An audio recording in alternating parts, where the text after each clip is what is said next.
Pitch-black clouds choked out the last gray sliver of daylight as Mara stepped onto the porch of the Willowmore antique shop. She'd moved to the quiet town only 3 weeks ago, and tonight's relentless wind carried a mournful whistling, mingling with the scent of rain-soaked earth and old varnish. Mara, a soft-spoken woman in her 30s, had been seeking inspiration for her next painting.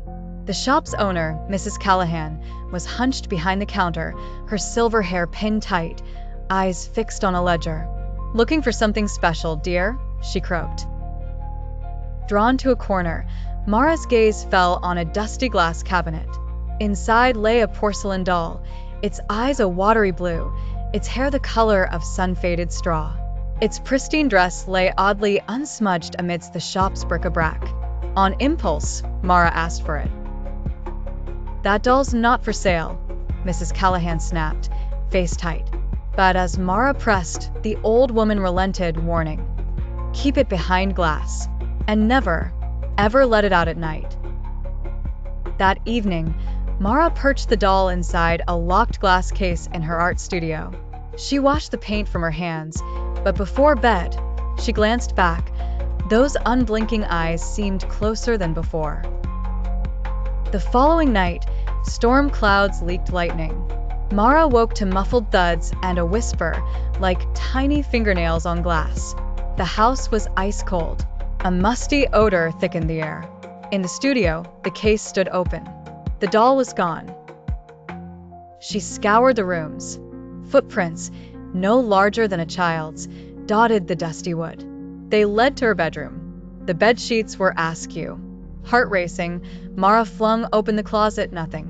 The house had gone silent except for the distant echo of a music box. She found the doll kneeling by the attic's trapdoor, porcelain fingers curled in a begging pose.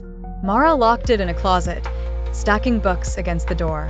That night, she dreamed of drowning, a cold, dark pond, small hands gripping her ankles.